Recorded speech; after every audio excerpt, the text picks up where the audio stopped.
आज Doubtnut app download करें। Doubtnut पर अपने सभी गणित, रसायन विज्ञान, भौतिक विज्ञान और जीव विज्ञान के डाउट्स का करो सफाया। बस प्रश्न की फोटो खींचो, एक ही प्रश्न को क्रॉप करो और तुरंत वीडियो सोल्यूशन पाओ।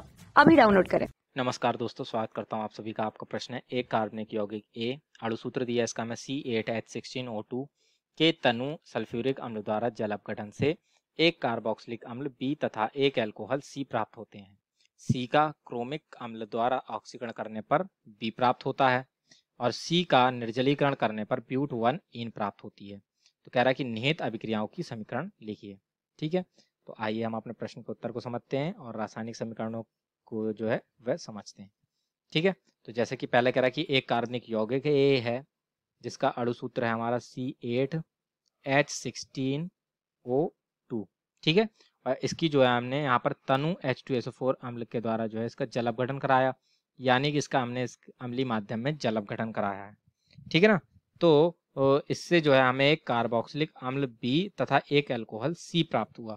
ठीक है, तो जब हम एस्टर का जब जल अपघटन कराते हैं अम्लीय माध्यम में, ठीक है, तो उसके फलस्वरूप जो है वह हमें एक अम्ल और एक अल्कोहल प्राप्त होता है। ठीक है ना, तो इससे क्या स्पष्ट होता है कि यह एक हमारा एस्टर होना चाहिए। ठीक है, और अब आगे इसमें क्या कह रहा है कि सी का जो है हमने क्रोमिक अम्ल के द्वारा ऑक्सीकरण कराया तो हमें बी प्राप्त हो गया, यानी कि ये जो कार्बोक्सिलिक अम्ल यहाँ पर हमें प्राप्त हुआ था वही हमें प्राप्त हो गया। ठीक है, देख लेते हैं। ए को जब हमने यहाँ पर जल अपघटन किया H2SO4 के द्वारा तनु, ठीक है, ये हमारा इससे क्या स्पष्ट हुआ कि ए जो है हमारा वो एस्टर है, चूंकि ये हमारा एक अम्ल, ठीक है ना, यानी ये हमें यहाँ पर बी और सी दे रहा था, बी और सी प्राप्त हो रहा था। बी क्या था, हमारा अम्ल था, और सी हमारा अल्कोहल था, अल्कोहल था। ठीक है, अब आगे क्या कह रहा है, सी का क्रोमिक अम्ल के द्वारा जो है ऑक्सीकरण कराया हमने, यानी कि क्रोमिक अम्ल के द्वारा, ठीक है, क्रोमिक एसिड के द्वारा जो है हमने इसका ऑक्सीकरण कराया, तो ये जो है हमारा बी में परिवर्तित हो जाता है, क्योंकि किसी भी अल्कोहल का जब हम ऑक्सीकरण करते हैं तो वह अम्ल में ही परिवर्तित होता है। ठीक है, और क्या कह रहा था कि सी का हमने निर्जलीकरण कर दिया। ठीक है, और क्या कह रहा है, ये सी का जब हमने ऑक्सीकरण किया तो बी में परिवर्तित हो गया, यानी अम्ल दे दिया। और यदि इसका हमने निर्जलीकरण किया है, निर्जलीकरण,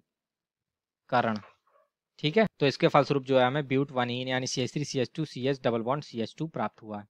ठीक है, तो इस प्रकार से ये हमारा सी जो होगा वह क्या होगा, एक हमारा जो है वह 4 कार्बन वाला एक अल्कोहल होगा। ठीक है, और जैसे कि हमें इस अल्कोहल का जब ऑक्सीकरण करा रहे थे तो अम्ल प्राप्त हो रहा था, यानी जो ये अम्ल है ये भी हमारा जो है 4 कार्बन वाला होगा। अर्थात ये जो हमारा यहाँ पर एस्टर है, ठीक है ना, एस्टर जो होगा उसमें हमारे 8 कार्बन होने चाहिए। ठीक है, जैसे कि ये हमारे यहाँ पर अणुसूत्र भी दिया है। ठीक, तो इसके आधार पर ये जो हमारा यौगिक ए है वह हमारा क्या होगा, ये हमारा होगा ब्यूटाइल ब्यूटानोएट। ठीक है, जिसकी संरचना कुछ इस प्रकार होगी, CH3 CH2 CH2 COO CH2 CH2 CH2 CH3। ठीक है, ये हमारा क्या है, ब्यूटाइल ब्यूटानोएट, ब्यूटाइल ब्यूटानोएट, चूंकि इससे के अम्लीय जल अपघटन के फलस्वरूप 4 कार्बन वाला अम्ल प्राप्त होगा, 4 कार्बन वाला ही अल्कोहल प्राप्त होगा। ठीक है, तो इस प्रकार से यौगिक ए हमारा क्या है, ब्यूटाइल ब्यूटानोएट। ठीक है, तो इसकी जो है अब हम सभी समीकरणों को लिख लेते हैं यहाँ पर। ठीक, तो पहला तो था कि तनु H2SO4 के द्वारा जो है इसका हमने जल अपघटन कराया, यानी कि CH3 CH2 CH2 COO। ठीक है ना, इसको यहाँ पर हम जरा बंद के द्वारा देख लेते हैं तो उत्पाद किस प्रकार से बना है हमें समझ में आ जाएगा। COO CH2 CH2 CH2 और CH3। ठीक है ना, ये जो है ब्यूटाइल ब्यूटानोएट है। ठीक है, तो तनु H2SO4 के द्वारा जो है हमने इसका जल अपघटन कराया। ठीक है ना, तनु H2SO4 H2SO4। ठीक है, तो जब जल अपघटन कराएंगे तो हमारा यहाँ से H प्लस और OH माइनस आयनों में जल परिवर्तित हो जाएगा अम्लीय माध्यम में ये हम अभिक्रिया करा रहे हैं। ठीक है, तो ये जो हमारा यहाँ से ऑक्सीजन और कार्बन के मध्य का बंध टूटता है, ये हाइड्रोजन जाके हमारे इस ऑक्सीजन से जुड़ जाता है और इस कार्बन से जो है ये हमारा OH जाकर जुड़ जाता है। ठीक है, तो इसके फलस्वरूप हमें यहाँ पर एक अम्ल और एक अल्कोहल प्राप्त हो जाता है, यानी कि CH3 CH2 CH2COOH प्राप्त हुआ।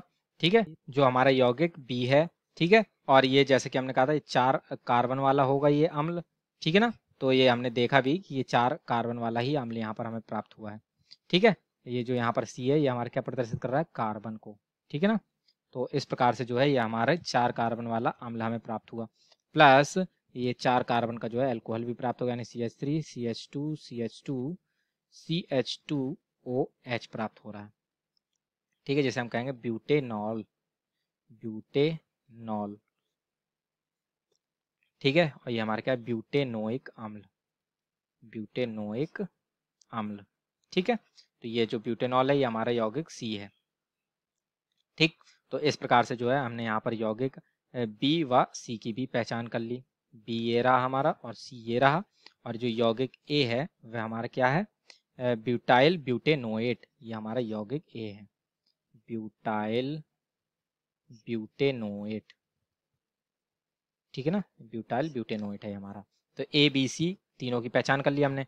अब जो यहाँ पर आगे थी अभिक्रिया कि C का हमें निर्जलीकरण कराना है और C का क्रोमिक अम्ल के द्वारा जो है वह ऑक्सीकरण कराना है।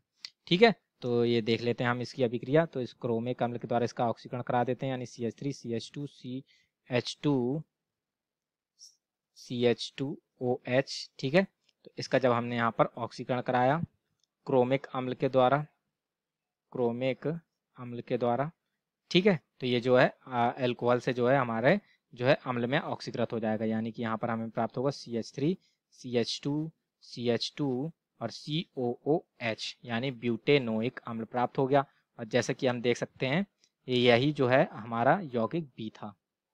ठीक है ना, ये देख सकते हैं हमारा जो यौगिक B क्या था, ब्यूटेनोइक अम्ल। तो जैसे कि हमें अभिक्रिया में कह रहा था कि ये हमें यौगिक B प्राप्त होगा, यह भी सत्य है। ठीक, तो ये अभिक्रिया भी हमने यहाँ पर देख ली। तथा अंतिम जो अभिक्रिया थी वह क्या थी कि इसका अल्कोहल का जो है निर्जलीकरण कराना था, यानी यौगिक C का निर्जलीकरण कराना हमें। ठीक है, यानी कि CH3 CH2 CH2 और ये CH2OH। ठीक है ना, तो जब इसका निर्जलीकरण कराते हैं, ठीक है ना, तो निर्जलीकरण के फलस्वरूप इससे H2O निकलता है। ठीक है, निर्जलीकरण। ठीक है, तो इसके फलस्वरूप जो है हमारे यहाँ से जो है H2O का अणु निकलेगा। ठीक है, तो H2O का अणु कैसे निकलता है, ये OH समूह यहाँ से निकलता है और इस वाले कार्बन से जो है एक हाइड्रोजन निकल जाता है। ठीक है, तो इस प्रकार से हमें यहाँ प्राप्त होगा CH3 CH2 CH double bond CH2, जिसका नामकरण करें तो आएगा हमारा ब्यूट 1 ईन। ठीक है ना, ब्यूट 1 ईन ये हमें प्राप्त होता है, यानी ब्यूटीन 1 जिसे हम कहते हैं। ठीक है, तो ये जो है इस प्रकार से ये समीकरण भी हमने देख ली। ठीक, तो इस प्रकार से जैसे कि हम देख सकते हैं ये सभी रासायनिक समीकरणें जो है वो पूर्ण होती हैं और हमारी यौगिक A की भी पहचान हो जाती है, जो कि है हमारा ब्यूटाइल ब्यूटेनोएट। ठीक, तथा हमारे प्रश्न का उत्तर पूर्ण होता है। आशा करता हूँ आप सभी को उत्तर समझ में आया होगा। धन्यवाद। कक्षा 6 से 12वीं से लेकर नीट IIT JEE वो एडवांस के लेवल तक 1 करोड़ से ज्यादा छात्रों का भरोसा। आज ही डाउनलोड करें डाउटनेट ऐप या व्हाट्सएप करें अपने सारे डाउट्स 8400 400 400 पर।